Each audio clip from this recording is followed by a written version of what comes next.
I don't know. I just work here. All right, so Uno, yes, I do remember. I did commentate Uno one time. I believe over at the Works. She plays Game & Watch. Yes, she does. She's got a really good Game & Watch. I remember watching her. I believe it was Control of the Commonwealth in Louisville, Kentucky. She made a pretty deep run at that event, so I'm familiar with her. Familiar with Game & Watch as a whole, as every seasoned watcher is. And I talked to 6Master a little bit earlier. We might money match at some point. Depends on how he plays in this set. I might not want to.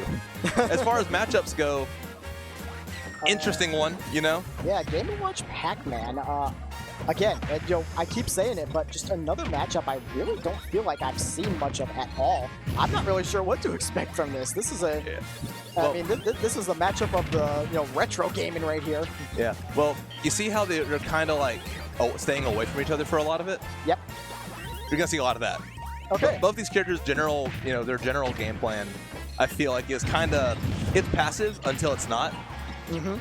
Because they're both looking for that one thing that leads to, which I guess could be said about all 89 characters in the game, but some of them are a lot more aggro with trying to get neutral started. Whereas the other ones, they have options like Game & Watch forward air. You can throw it out. It kind of stuffs everything the other player wants to do. So even if it doesn't hit, they're nowhere near you because I don't want to get hit by the bomb. Ooh, we got the bell into the up smash, a classic combo, but it just looks good every time. Sure does, and that's on the other side. You're gonna see a lot of 6Master trying to stay away, pull the projectile that he wants. A lot of times it's gonna be bell, sometimes Galaga shift, just because of the pattern it goes through. It's tricky to get around. It is. Yeah. I've seen the 6Master use that quite a few times just in the first stock this game. And I definitely feel like we're going to be seeing a lot more of that. I mean, it's just it just sets up for so much for Pac-Man, the way that he can use it, and it just combos into itself. Nice bomb right there from, take that stock. Got 33%, not really that much extra credit. Oh, the trampoline, the way that interrupted. Mm-hmm. Got to be careful around that too. I mean, getting put in the free fall on stage, I mean, you're very linear and you're very vulnerable when you land too. So could be easy pickings for 6Master if he's able to get to work, but it's a pretty niche option. So I'm not expecting it to be a core part of that game plan. Definitely. Something you want to watch out for if you're Uno. All right, she's doing a really good job of just working around the different kinds of bonus fruits that Pac-Man can throw out. We've already seen almost every single kind of fruit in just this one game. We've seen the bells, we've seen the strawberries, the apples, the oranges, the Galaga. We've seen it all almost. My favorite fruit. Yeah, my back in favorite the day, fruit, spaceship. Back in the day when we'd go down to the Publix, my mom would put some apples, grapes, spaceships. Yeah, Yeah. I love me some good spaceships for lunch. I heard Meyer has a 2-for-1 special on big bells. Ooh, I'm gonna be stopping at Meyer later. Yeah, could be good. Could be a good dinner later. Oh my gosh. I mean, as we can see, 6Master certainly stocked up at Meyer. Not sponsored. But we could be. We could be. We got the melons now too. The weird, strange-looking melons that Pac-Man has just hiding in his pocket. I don't know where he gets those melons from. I certainly won't be eating those. He gets them from the store that moves in really slow speed. Because everything moves slow there, but they have a really good deal on melons, so that's where he gets those from specifically. All right, covering the recovery with the bacon, and that is gonna it gets out of the jab actually. Did not get the right hitbox or something to jab, but it's gonna get the right hitbox to down smash. Yeah, caught slipping, grabbing the wrong way, and Pac-Man, one of those characters where if you grab and it whiffs, or you do it the wrong way, whatever, if your grab doesn't hit, you're in a lot of trouble. They buffed it from Smash 4 because that game it felt like 3 seconds that you were stuck, waiting for the Wi-Fi signal to come back to you. That felt like my Spectrum internet at home. Yeah, dude, it's great. It genuinely, yeah. But in this game, it's a little bit better. It still kind of sucks. Yeah, it's not the greatest, but I mean, it went from unusable to kind of usable. Yeah, and for Pac-Man, that's a huge buff because he does actually have a really good throw game in this game. Oh, genuinely, yeah. And being able to get a grab, in Smash 4, you could hardly use the damn thing because it was so unreliable. Whereas now, it's a little risky, but there's reason for you to use it. It's a little bit better. So Definitely. could be willing to see a little bit more of that so long as he's able to throw in the right direction like that. Exactly. Putting Uno off stage, and he's ledge trapping really well too, has gotten a decent bit of percentage on her. She comes down with the down airs, got the up air juggling, and manages to get that hydrant hit as well. Not really going to get anything else off of it, but she's just commanding the stage right now. And just the way that she's using this bacon is just really making it difficult for 6Master to get back. That was really inspired, getting the neutral B into the raw back air. You know, all of the bacon doesn't have like a ton of stun, but able to get a little bit out of it. I'm surprised no one died there. That was one of the weirdest knockback situations I've seen in recent Ultimate, and yeah, nobody dies there. Ooh. Manages to come all the way back to the stage just with side B. That fully charged side B goes really, really far. Yeah. 6Master needs to choose his approach options very wisely. Ooh, that's a scary situation, but wasn't ready for the hydrant to land back on top of him. Had the bell and everything, was in a perfect situation, but the hydrant was even more perfect situation. Good on Uno for getting that in motion before the bell hit. Talk about a backfire right there. Oh yeah, that was rough. Yeah. Ooh, she is putting a lot of extra credit on him as well. 33% and counting, still has not lost this stock at 154% as Game & Watch. You've got to be happy about that, with him being like top 3-4 lightest characters in the game. Mm-hmm. That's certainly a glass cannon. I like the back air there, kind of colliding with the fruit. Wasn't able to hurt, but oh, back air from 6Master. So even things up stock-wise. So 6Master does even up the stocks right there, yes, just like you said, but 71% Uno certainly doing work, proving that just as all mathematicians do know, 1 might just be greater than 6. Maybe a little bit, yeah. Just a touch. I mean, trust me, I took some math class in college. I know this. I took one of them. Yeah, I took one of the, I don't know. But down smash almost hit. Moving on. The smoothest back to the match of all time. I love it. Ooh, I've got practice. Yes, sir. Yes, sir. I like these angles that 6Master is taking with the side B.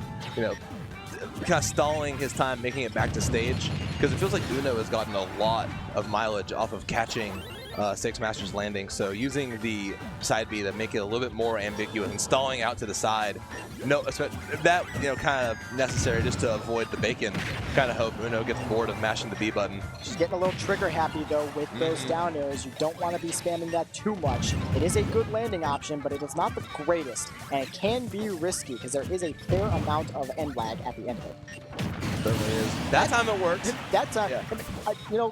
Commentator's curse. I mean, what do I know? I'm the guy here on the couch, and she's the person playing over there on the stream. Yes, she is. But to your point, could be a little bit of confirmation bias there. You know, maybe it worked that time, so she'll keep using it. And if it whiffs, then 6Master could get something off of that. But it's hard to tell. It really is. It's too early to. Back to neutral here, using that bucket, just the threat of that bucket, and making sure that 6Master doesn't get too trigger happy with the bonus fruits.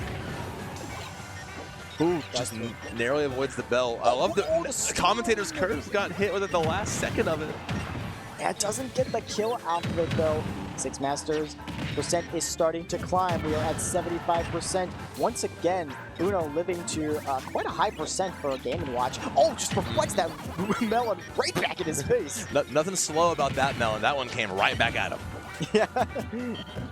Getting the up smash. That is safe. Sure is. You're going to have a hard time punishing Game & Watch up smash, especially from the back. Especially with grab, too. Makes it back to ledge. Can't hang out there too long and lose. Oh, never mind. Get the back. I'm done. Oh, okay. I like that. That trap right there. Rolled, and 6Master knew that she would roll and put himself in a position to where grab would confirmed get the hit. But again, still no kill off of it. And that's the problem with it is, none of this matters if that icon is still on the screen.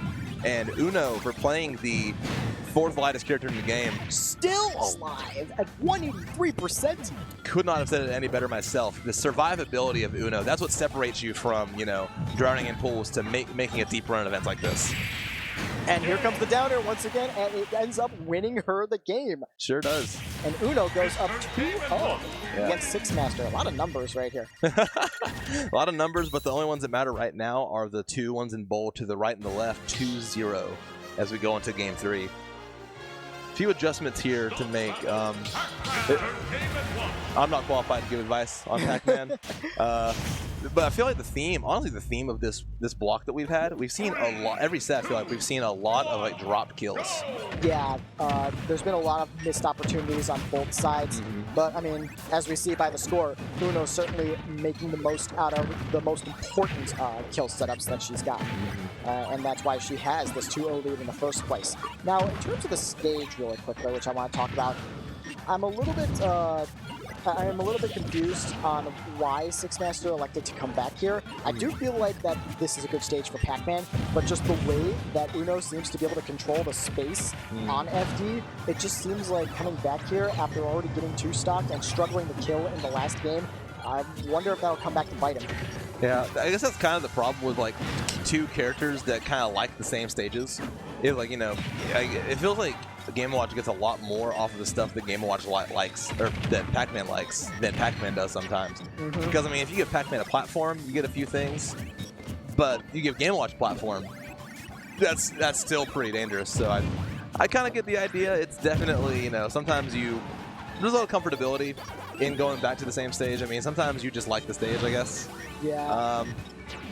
Uno might like it a little bit more, but what are you gonna do? Yeah, I guess at that point, when you do have similar stages that you and your opponent like, I guess you just kind of have to weigh the pros and cons. And for 6Master, it seemed like FD was the smartest option to go for, and hence we are back here. Now, I will say, it does look a lot more even this game than the last game did, as both characters still, like, you know, have not lost a stock yet. Percents are almost exactly the same. Yeah, and once again, Uno, she's using that forward air, great pressure tool, kind of forcing 6Master to run away, or in that case earlier, he was in shield, and she was able to get a grab off of it because he didn't want to get hit by the bomb. So either way, you're confirming that you're going to put damage on them. You're just putting them in a position where they have to decide how they want to take the damage. Getting that down air once again. It has been putting in work for Uno so far this set. Already about 3 or 4 kills just with that move alone. Yeah, it has been very Uno-sided. Absolutely. in more ways than one, this set. 6Master needs to make something happen. He is struggling to get down right now. Just as I say that, he does find a landing, but looks like Uno's juggle game is even stronger this game than it was the last. Yeah, has not been letting 6Master get back to stage for free at all. Paying a lot of percentage tax. You got to avoid that one. Whoa, lots of projectiles flying around, and the reflector from Game & Watch is huge in this matchup. He did not have that, by the way. For those who don't know, he did not have that prior to this game. Sure didn't. They changed his reflector in this game, but they changed his bucket to not only continue absorbing projectiles from energy-based projectiles, but it reflects physical ones now too, which has completely changed his game plan in certain matchups. And here's a really good example. It's unlocked a lot of possibilities for the character for sure. It's probably one of the biggest buffs they could have given Game & Watch in between games, and Uno, along with every other Game & Watch in the world, has gotten a lot of mileage off of it. So just sticking with the fruits right now in neutral and setting up the hydrant again. Uno starts things off with a Nair. That Nair is one of the most integral pieces to Game & Watch's kit. But he's just taking a little bit of damage right here. Good falling Nair, just continuing to apply some pressure. 6Master has definitely kept it a little bit closer than the last couple of games, but still feels very, very much in Uno's favor so far. And she comes down again. Yeah. I think we might be wrong about down air. I think so. I think we've been proven wrong about down air, and I think that she's on a mission to make sure that we don't ever underestimate that move again. Yeah, she heard us talking about down air and decided, okay, bet we're gonna get every stock the rest of the set with down air. You know what? You're the Game & Watch expert. Uno, I commend you for proving me wrong. That was, if intentional, that was a really good fake out from 6Master, and I'm gonna elect to give him the credit for it of holding the fruit, and like he's been doing a lot of this and throwing it. Uno threw out the bucket, which puts her in some end lag, so he was able to get a forward smash off of it to get the stock. And for the first time this set, we have a last stock situation. 6Master not out of it yet.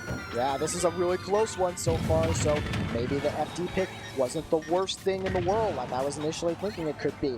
Now we do have a little bit of an edge guard situation here with Uno once again, and 6Master does manage to get back to stage and start resetting neutral.